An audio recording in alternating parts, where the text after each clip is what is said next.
Hi, I'm Scott Jones, and this is the Attuned Parent Podcast. If parenting your teen feels heavier than you expected, you're not alone. On this podcast, we talk about what's really happening underneath anxiety, defiance, shutdown, and family conflict, using attachment science, nervous system awareness, and practical tools that actually work. Because behavior is protective before it's problematic, and regulated parents increase influence. Let's get started. Hi, welcome back. I'm glad you're here. Today, I want to talk about something that every parent can relate to. You messed up, or at least you think you messed up. Maybe it was a blow up. Something got said that shouldn't have been said. Voices got loud. Someone walked away. Maybe it was quieter than that. You checked out during a conversation that needed you. You dismissed something your team brought to you. You chose the flight over the connection when part of you knew better. We've all been there. And now you're in that particular kind of uncomfortable, the kind where you know the right move is to go back and own it, but something gets in the way. And that's something, that's what we're going to be talking about today. If you're new here, I'm Scott Jones. I'm the executive director at Stillwater Academy. I've been a therapist and working with teens and their parents for almost 30 years. And I've worked with hundreds of parents, and I can tell you that resistance to repair is almost never about not caring. It's almost always about a specific kind of fear, a fear that goes something like, if I apologize to my teenager, or if I admit I'm wrong, I'm going to lose something. I'm going to lose my credibility or my authority. And then what? And I hear that fear. I've had that fear myself. It makes sense where it comes from. And I want to show you why that fear has everything backwards. The research is really clear on this. Parents who repair, who can own their mistakes, who can come back and reconnect, are not the parents whose kids walk all over them. They're the parents whose kids actually trust them. So we're going to get into the fear itself, what that looks like, where it actually lives, what it's protecting in you. We're going to look at what the research says about parental authority and credibility. And then I want to walk you through exactly what repair looks like when it's done well, step by step. Not in theory, but in practice. So let's get into it. First of all, I want to name that fear properly because it shows up in a lot of different disguises. And I think as a parent, we can all relate to it. Sometimes it sounds like if I apologize, I'm giving them ammunition that they'll just use against me. Sometimes it sounds like parents aren't supposed to explain themselves to their kids. I set the rules. I shouldn't have to justify my decisions. We can all relate to that. Sometimes it sounds like nothing at all. It's just quiet avoidance. Maybe you change the subject. A return to a normal that never acknowledges what happened. So that is a protective part. That's the manager in you who learned a long time ago that showing vulnerability can be dangerous. That if you lower your guard, you might get taken advantage of. And that strength means not backing down. So here's what's important to understand. That part learned that part learned what it knows from somewhere. Often it's from the families we grew up in, from parents who never apologized to us. Not because they were bad people, but because that was part of the model they were given. And so this is often generational. It comes from environments where admitting a mistake felt like losing, where authority was maintained through a constant position of power, not authentic leadership or relationship. I find the research on this really fascinating. Studies on parental authority consistently show that adolescents distinguish between two types of parental power. Coercive authority, that's based in control, consequences, a hierarchy, and then legitimate authority, which is based on trust, respect, and fairness.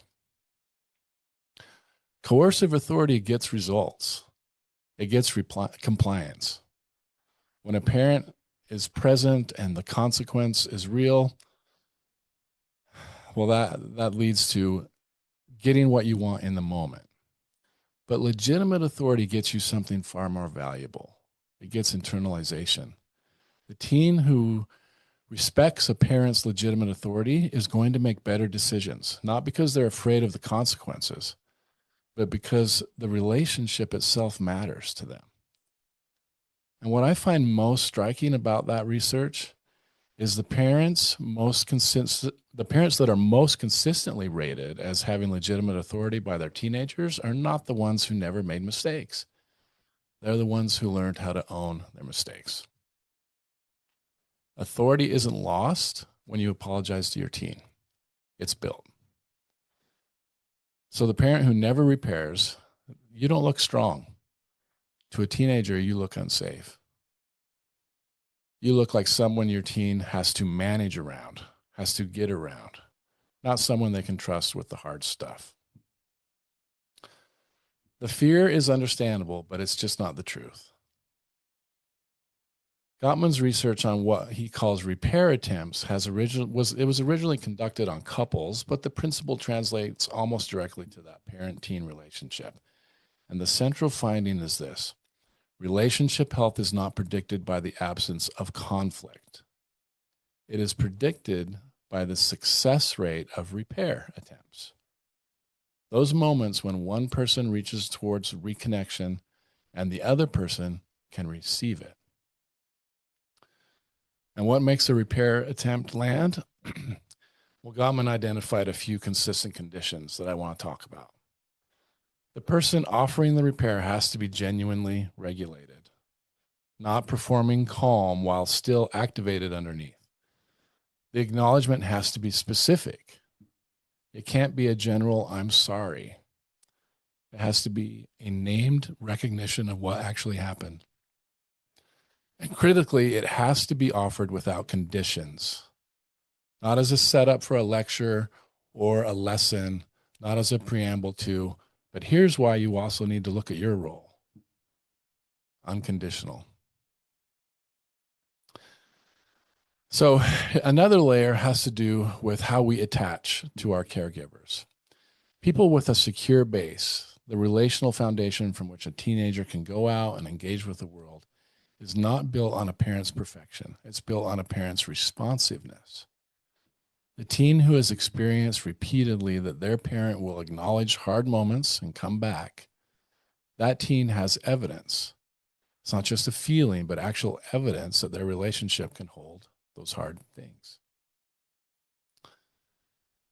We know that the adolescent brain is still developing. We've talked about this in past episodes. That prefrontal cortex that's responsible for reasoning, planning, and emotional regulation is still under construction. So what that means is that teenagers are not just emotionally reactive by their temperament or by choice. They are neurologically more reactive and less capable of self-regulating. They can't get back from those big emotional states without co-regulation from a trusted adult.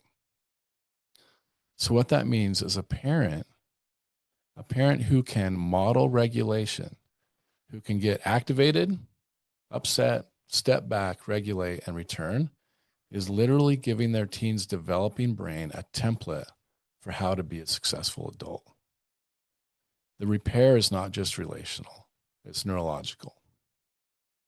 So your teen doesn't need you to be perfect, but they need you to show them what imperfect people do in healthy relationships. So let's walk through some examples of what this might look like. Let's say you've had a rupture with your teen. It might have been last night, it might have been last week, but you've been avoiding it ever since. Here's what repair actually looks like, and I'm going to use an acronym, REPAIR, to give you a framework which I've designed specifically for parent-teen dynamics. Each letter is a step. It's not a stage you work through in sequence, but it's a step that you can return to at any point in the process. So we'll start with R. R is for regulate first. If you've been listening to me, this is familiar to you. Before you approach the situation, this is the most important step, and it's the step most parents skip. It's the step that determines whether everything else is going to work. So before you knock on the door, before you sit down to have a conversation, before you say a word, you need to honestly assess your own emotional state. Are you regulated? Or are you still angry? Are you still activated? Are you carrying resentment or rehearsing the argument or braced for the conversation to go badly? We know that your teen's nervous system will detect your activation before you've even spoken a word. It's in the tone of your footsteps, it's in the set of your jaw, it's in your body language. So if you arrive dysregulated, you will dysregulate them even more. And that window for repair closes before you've even said a word. Now, I want to be clear that regulation doesn't mean that you suppress what you're feeling. It's okay that you're upset, but it means actually settling through breath, through movement, through giving yourself the time that you need. Maybe you take a walk. Maybe you do something that helps you come down. But you don't go to them until you have regulated yourself. Okay, next we have E. You have to enter this situation without an agenda. When you approach your teen for repair, you come in with one purpose, and that purpose is reconnection. It's not to readdress the original issue, not to also mention the thing that they did wrong that contributed to the blow up. It's not to explain your perspective or your reasoning. Those conversations come later if they're needed, but they're not about repair. That's just a continuation of the conflict. So you enter without an agenda, and that means your teen can feel the difference between I'm here to manage the situation or I'm here for you. And that distinction is felt. It's not heard. It comes through in how you sit down, how you begin the conversation. You're clearly not holding something in reserve. Okay, next we have P. Put your part on the table first. That's the core of repair, and it's where most parents either over or under execute. Under execution looks something like, hey, I'm sorry you felt hurt by what I said. Now, that's not acknowledgement. That's an apology for their reaction, not your action. And teens hear this clearly, and it often makes things way worse. Over execution looks like a sweeping, formless apology that takes responsibility for everything, including things that aren't yours. This creates discomfort and often puts the teen in a position of managing your guilt. This sounds like something like, I'm sorry, I'm such a bad parent. Yeah, that's not repair. So effective acknowledgement is specific and clean. You name exactly what you did. You don't explain it, you don't contextualize it, and you don't follow it with a but. And you do not, at this step, go back to what they did. So here's what it might sound like. Hey, I raised my voice last night, and that's not how I want to talk to you. I'm sorry.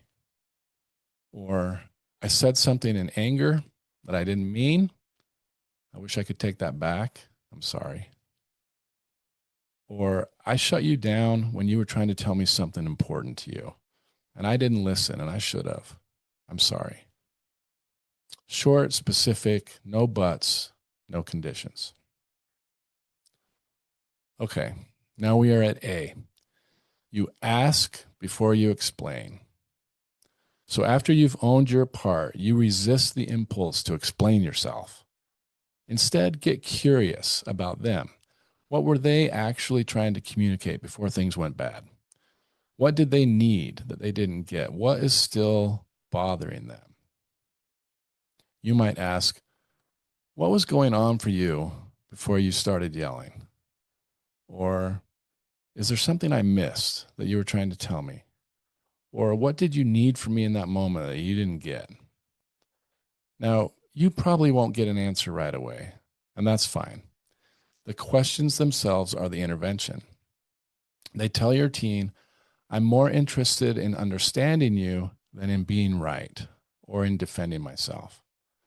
And that message lands even when it isn't acknowledged out loud. Next, we have I. So I is identify what you saw.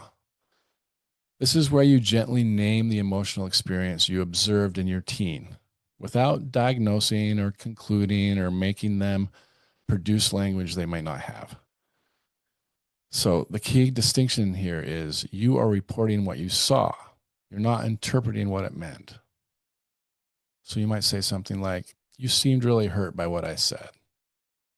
I don't want to be the one that puts that look on your face. Or I noticed you went really quiet. I've been thinking about that since. Or it looks like you've been carrying something that I'm not getting and I don't see it. What is that? This is the name it to tame it approach.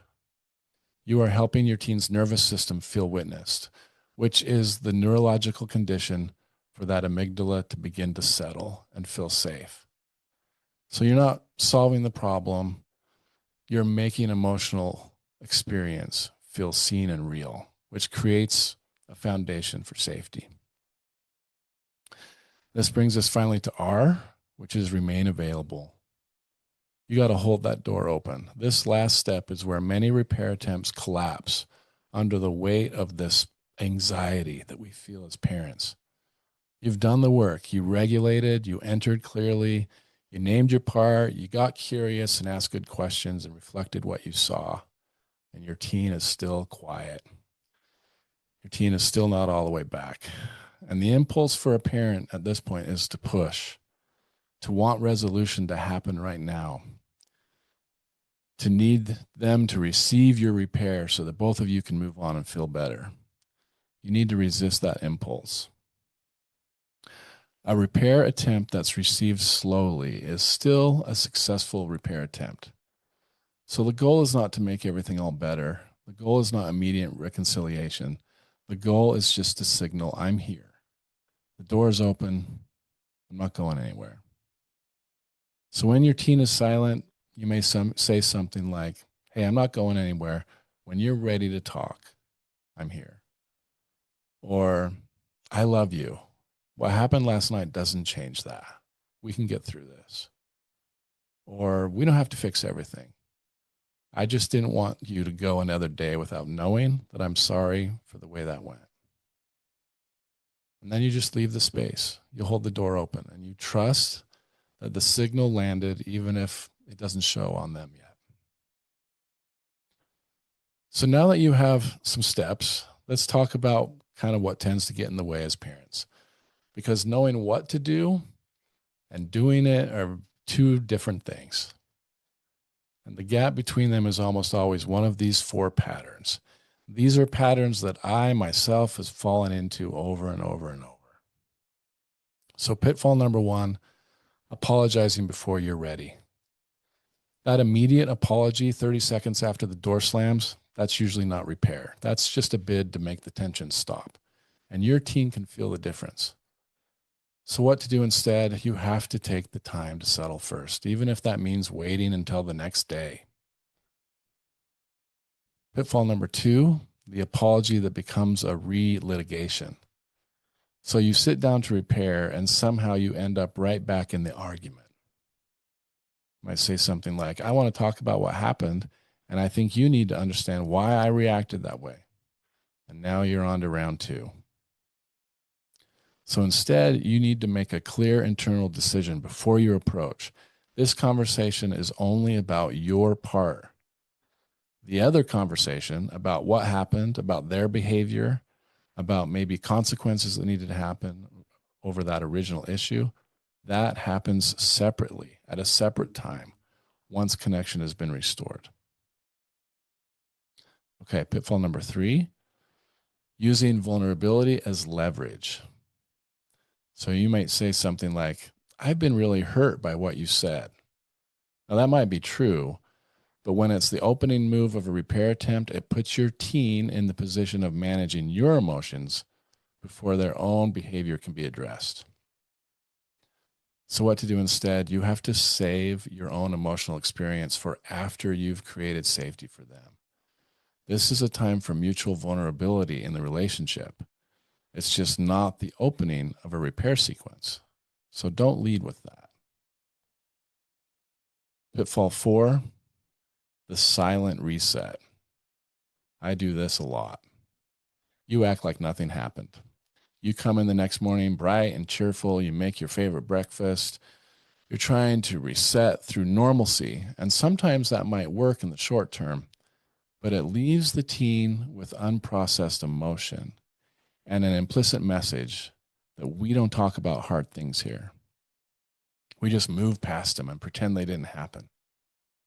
So, what to do instead? You have to acknowledge that something happened, even briefly, even without diving into the full repair sequence. A simple, hey, last night was hard, and I've been thinking a lot about it, opens the door without forcing them to walk through it. So there's something that, as you're listening to this as a parent, you might be bracing for, you might be thinking about. You attempt to repair, and your teen just doesn't receive it graciously. They push back. They say, yeah, whatever. They turn it into an indictment, and they list every time you've done this before. Now, here's the thing you have to understand. That's actually a good sign. Even though it doesn't feel like one, it means your teen has enough trust in the relationship to bring up their grievances. The teen who says nothing, who accepts the apology flatly and just moves on, that teen might be a little bit more concerning. They've learned that bringing real feelings to the table isn't safe. The teen who pushes back is still in relationship with you. They're testing whether the repair is real. And here's what you have to do when they push back. You guessed it, stay regulated. This is a moment where the protective parts in you will want to defend, will want to counter argue or withdraw. Just notice that impulse. It's normal, but don't follow it. Receive that pushback without collapsing or escalating. Say something like, I hear you. You felt this before, and that makes sense.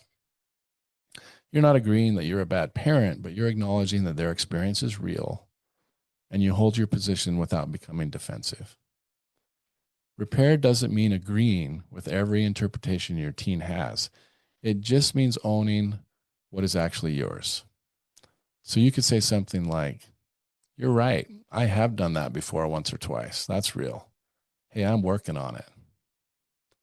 That's not weakness. That's exactly the kind of response that builds legitimate authority. Don't require the repair to land on your timeline. Your teen just might not be ready, and that's okay. The attempt is what matters. Come back tomorrow, and then come back again, and come back again. The pattern is the message. Repair is the move. It's not the last resort. It's the practice that helps relationships grow. So if we zoom out for a moment, the goal of repair isn't to fix the last blow up. The goal of repair is to build the kind of relationship where your teen knows deep down in their bones that no matter what happens between the two of you, you will always come back. That deep implicit belief that a child carries about whether their attachment figures are reliable, that is really important. For many teenagers, that belief is shaped by patterns more than moments. It's not that single dramatic conversation. It's the slow accumulation over time of when things get hard, did my parents come back? So every time you use the repair protocol, you're adding money in that bank. You're adding to the accumulation. And every time you regulate before you approach, you are modeling what emotional regulation looks like. Every time you put your part on the table without requiring some reciprocity, you are modeling what integrity looks like. And every time you hold the door open without forcing your teen to walk through it, you are modeling what real safety feels like. And over months and years, that modeling becomes something your teen carries into every relationship that they have. They will carry it into relationship with friends, with their partners, eventually with their own children. The cool thing about this is if you get pretty good at this, you can change generations of behavior. You're not just repairing the relationship you have, you're teaching your teenager how healthy relationships work. Okay, so that's a lot. What I really want you to take away from today is repair is not the thing you do when everything else has failed. Repair is the practice itself.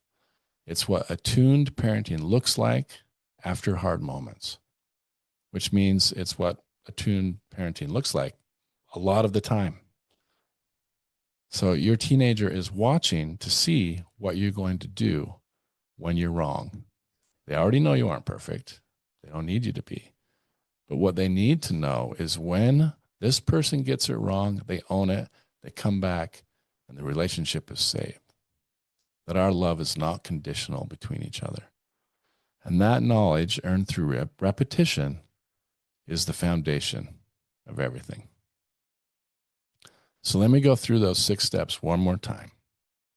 R, regulate first. E, enter without an agenda.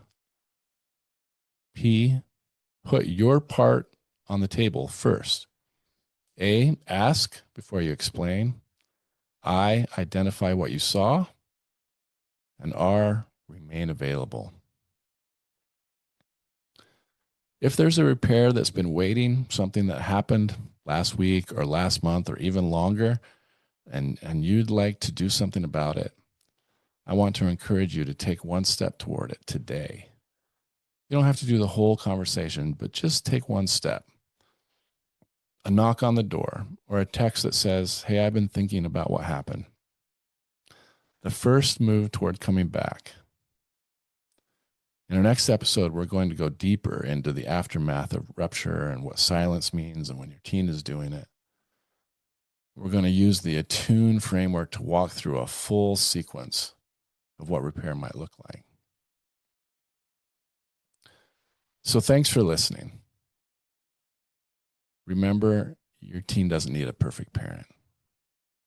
They just need one that's willing to show up. That's the whole thing.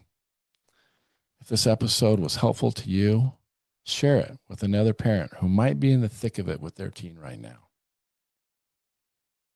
And if you know somebody who needs any of this, please follow the Attuned Parent podcast. Wherever you listen, hit like and spread the word. And if your family needs more support than these conversations can provide, I'd encourage you to look into Stillwater Academy. Their contact information is in the show notes. Thanks for listening. I'll see you next time.